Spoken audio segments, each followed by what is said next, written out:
I fear not the dark itself, but what may lurk within it.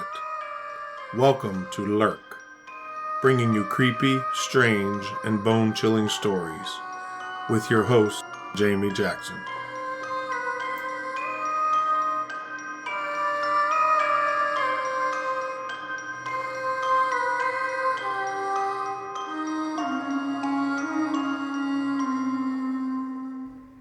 Hey lurkers, welcome to this week's episode. This is episode number 100. Woohoo! Here is to 100 more episodes to come. I hope everyone had a good holiday weekend this past weekend celebrating Memorial Day. I spent the weekend catching up on a million chores that needed to be done around the house. And now that those are done, I'm starting to prep for the June 24th Sasquatch Saturday event in Sykesville, Maryland. I'm also prepping the studio for its new construction window that's going in sometime this month. Also remember that we have a Patreon account for those of you looking for more episodes. You can subscribe for $5 a month and receive bonus episodes along with a couple of other items. If you're a Missing 411 fan, there is a bonus episode about kids being kidnapped by bears. And speaking of Missing 411, that is the topic for today.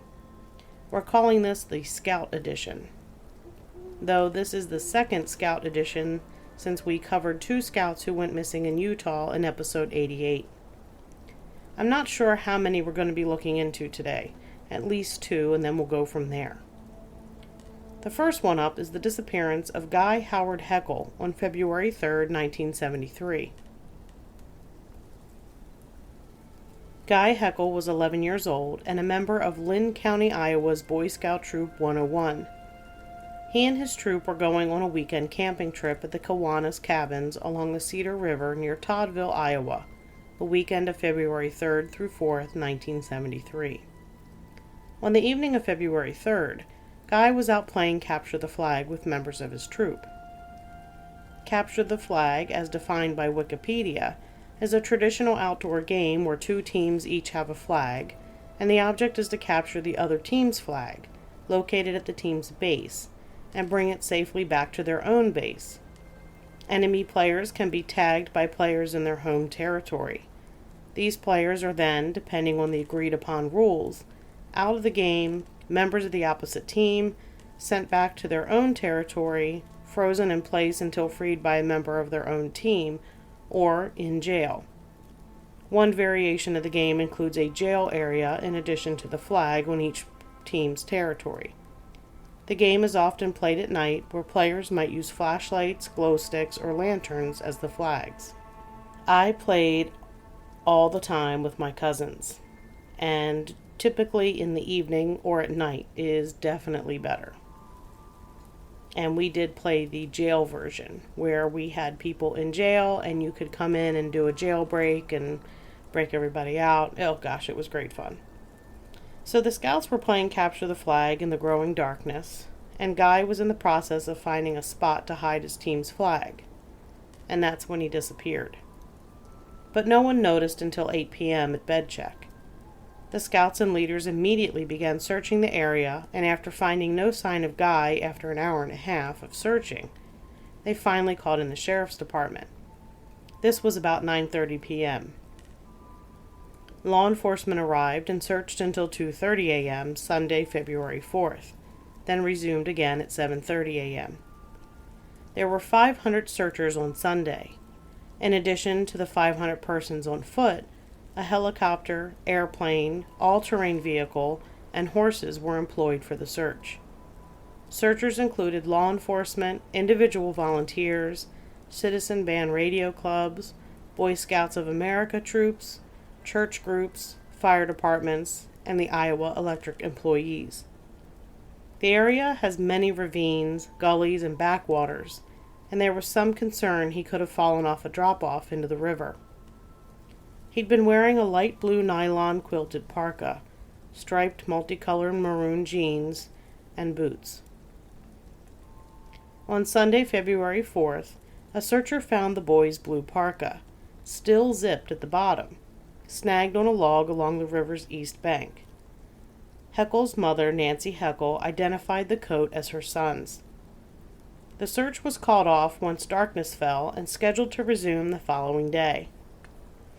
On Monday, 250 searchers scoured the area, along with a bloodhound and a special search and rescue team from California. The Sierra Madre Search and Rescue Team from California brought 13 experienced searchers in and were in charge of directing the search operations. They had been flown in by the Air Force. Though the weather was mild at the time of the campout, snow arrived shortly afterwards. Searchers were hampered by muddy grounds and rough terrain. Heavy equipment was brought in to chop up the thick ice on the backwaters, so the Hawkeye Scuba Club could dive looking for Guy's body. They found nothing. 6 members of a psychic rescue squad from St. Louis, Missouri joined the search. Yes, I said psychic rescue squad. Guy Heckle's family sent clothing and photos of him to the Psychic Research and Training Center in hopes ESP could locate Guy. The psychic group said they felt he was in a cave, but they never found him. They had joined the search at the request of Guy's parents. There was one promising lead that came in where a waitress in Carlock, Illinois, reported seeing a boy February 4th and 5th who matched Guy's description. The boy had told people that he had run away from his home in Iowa. But when investigators showed a photo of Guy to the waitress, she said it was not the same boy that she had seen. There was also a rumor that Guy was involved in some kind of initiation rite of passage type thing, but that too was ruled out. There were some other strange or interesting things that went on during the search for Guy Heckle. Guy's father felt that the local law enforcement was not thoroughly investigating leads about Guy's whereabouts. Guy's scoutmaster had told the Heckle family and others that the boy who had been Guy's cabin mate during the trip had experienced having someone shine a flashlight into his bedroom window 3 nights after the disappearance. Or 3 separate times after the disappearance. It was kind of vague exactly what 3 times meant. There was also a phone call received by the Heckle family mentioning ransom, but the caller was vague. The caller had a male voice and said he knew where the boy was, but that it would cost the family money. The call was traced to a payphone in Cedar Rapids, and nothing else came of it. They also received a call where the caller asked where Guy was, that answered, "That's for me to know and for you to find out." The only clue was the zipped blue parka jacket. Guy's father never could understand how he could have gotten out of the parka without being unzipped. The Iowa Bureau of Criminal Investigation was called in and sent an agent to look into the case, though they never found anything. On the evening that Guy Heckle went missing, the moon was bright and the area was well lit by the moonlight. In addition, lights from the Duane Arnold Energy Center across the river lit up the area as well, meaning there was no chance that Guy couldn't see where the river was. The river is also shallow along the banks, and even if he managed to fall in, he would be able to easily get out on his own. There was a scout backpack that was found during the search, but that ended up being identified as one owned by a scout that had reported it missing years before. The operation leader of the Sierra Madre Search and Rescue Team said the unit could give 99% assurance that Guy Heckle was not on the ground within the 12 square miles of their search area. Guy was described as an adventurous boy, but not one to ignore rules. School officials considered the boy a good student. The blue parka remains the only known trace of evidence ever found in Heckle's mysterious disappearance. According to Mike Mason, Guy Heckle's cousin, the family always thought there was more of a chance foul play was involved versus the drowning theory, particularly since the boy's body was never recovered. Heckle's disappearance also coincided with a number of 1970s media reports about Iowa Boy Scout leaders allegedly molesting troops in their care. A year after Guy's disappearance, a $5,000 reward was offered for information in his disappearance, but it was never claimed. For years, the Heckles had kept Guy's room the same as it was when he disappeared, but eventually turned it into a spare bedroom. They'd finally given away most of Guy's toys and clothing, but said they had kept a Boy Scout shirt similar to the one their son had been wearing when he disappeared. The couple had conducted their own search for Guy for more than a year after he went missing, and would go out after work each day and on weekends, sometimes searching with a boat. Nothing has ever been found. Our next case is that of Jared Negrete, 12-year-old who went missing July 19, 1991. I'll warn you about this one. You might get pissed off about it a little, especially if you have any experience as a scout leader of some kind. You'll figure out what I mean. So on July 18, 1991, the El Monte Troop 538 was going on an overnight backpacking trip. There was one scoutmaster and 6 boys attending, with Jared being one of the 6. This was Jared's first big trip with the troop, and his mom said he was really excited to go. The plan was to hike to the summit of Mount San Gorgonio, or Old Grayback as it's known locally. Mount San Gorgonio is the highest peak in Southern California, standing at 11,500 feet. The hike is listed as an easy Class 1 hike, which basically means that summiting the mountain doesn't require the use of any climbing gear. There's just a trail straight up there, but that doesn't mean that it isn't a strenuous hike. On July 18th, the group stayed at Dry Lake, then began to head to the summit on the morning of July 19th. They left their packs at a new base camp about a mile from the lake. They hiked 5 miles along Sky High Trail, and Jared began lagging behind the group. Jared was described as 5 foot 2 inches tall and weighed about 150 pounds. His family joked that his preferred exercise was to shoot about 5 layups at the basketball hoop, then go inside for a snack. So he was physically not up to a strenuous hike. I don't necessarily mean that he couldn't do it. I just mean that it was going to take him longer to do it, because it would probably require more rest. Another group of hikers spotted Jared struggling behind and notified the scoutmaster at the summit. The hiker said he had been seen cutting shortcuts into the switchback on his way down the trail, and was told not to and to stay on the trail. A switchback, according to the Merriam-Webster dictionary, is to follow a zigzag course for ascent or descent. Typically, if you have steeper terrain, instead of going straight up, the trail zigzags up. This makes it easier to climb or descend, and it also slows erosion. So making shortcuts by ignoring the switchback is a big no-no. I've mentioned leave no trace before, and this would be totally out of line if you're following leave no trace.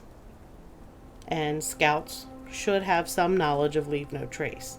I'm guessing Jared was probably a newer scout, this being his first major trip, so I'm not going to say that he should have known that at that point, but still, it's a big deal.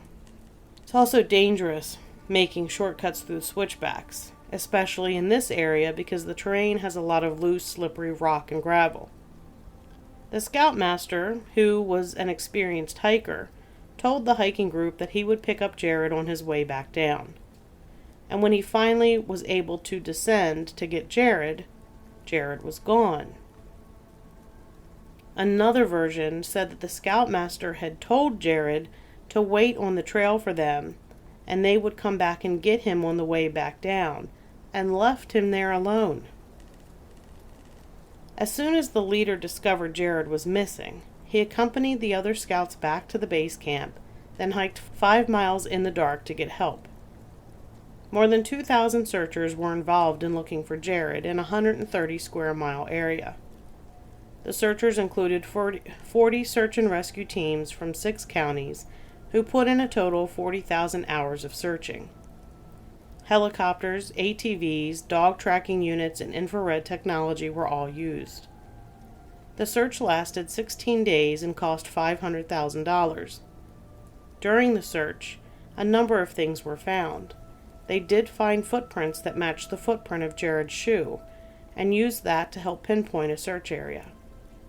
The trail they picked up indicated that Jared was headed down, which also coincided with what the group of hikers had mentioned. They also found a pack and some beef jerky and candy wrappers. And eventually Jared's camera was found. There were about a dozen photos on it. Most of those were landscape photos, but the very last photo was taken at night, and it showed Jared's nose and eyes. Basically, in the days before selfies, he was taking a selfie. He had turned the camera around, roughly aimed it at his face, and only caught the top part. It was said that the area was full of loose rocks, slippery slopes, ravines, and areas of thick vegetation. But if you're staying on trail, you should be fine and have no problem. At the time of his disappearance, he was wearing his khaki scout uniform shirt and green uniform pants with high-top Pro Wing sneakers. He also carried a 2-quart water canteen. There was a water bottle found, and the search focused in that area until it was determined that it didn't belong to Jared. Jared's mom was involved in part of the search, calling out for him over a loudspeaker from a helicopter flying above. By August 5th, the chance he would be found alive was 0. One of the parents of one of the scouts on the trip mentioned that there was a race and that was when Jared had been left behind. Somebody said, "Let's race to the top," and they all took off, and Jared was left. Logan Clark, private investigator, claimed he had leads that indicated Jared was abducted, but Jared's parents discounted those claims. I never was able to find out what those leads were, or if there were ever actually any leads at all. There were a lot of ideas about what happened. Some people said he might have stumbled onto a marijuana grow operation and met with foul play. Animal attack was basically ruled out. Bear scat found in the area contained no human remains, and there were no signs of any kind of struggle. In case you're wondering, the scoutmaster, who had been involved in scouting for 15 years, though had only been this troop's leader for 5 months, did not follow certain rules. One major rule that he ignored is the 2-deep leadership. I wasn't sure if this was a rule back then, but it turns out that it was, and not following it's a pretty big deal. It basically means that on any outing or meeting, there must be 2 adults with the kids at all times. One of those adults needs to be a registered leader, and the other one, based back in the 90s, could be another adult age 21 or older. And at no time is one of those adults allowed to go off with the scouts without the other person with them. Nowadays, the rules are even stricter, with both the adults required to be registered leaders within the Boy Scouts of America. The other thing is that he ignored the slowest hiker sets the pace rule. In a group of scouts, you only go as fast as your slowest hiker. That way, everyone is together and no one is left behind. And you sure as hell don't intentionally leave a scout on a trail alone. I've done a couple of backpacking trips with scouts. On both, I was the slowest hiker, which is not a surprise. Scouts were allowed to go ahead, but they needed to be within a certain distance. They had to be in sight. They knew to look back and check, and the leaders made sure to call them back in the event they got too far ahead. I haven't lost one yet. That's going to do it for this episode. Remember, there are bonus episodes on the Lurk Patreon that you can access for just $5 per month. And I think we're going to be adding some behind-the-scenes footage as well in the future. So be sure to check that out. You can find Lurk wherever you find your other favorite podcast, and at lurkpodcast.com, where you can also find links to our socials, along with a link to this Patreon account. Don't forget, June 24th is coming up fast. That's the Sasquatch Saturday in Sykesville, Maryland. I believe the time is 11 a.m. to 3 p.m. If you're in the area, make sure you stop by. Also, August 26th is the Reynoldsville, Pennsylvania Bigfoot and Paranormal Expo, and September 30th is the Whitehall, New York Bigfoot Festival. Mark your calendars and stop on by if you can. And until next time, keep lurking.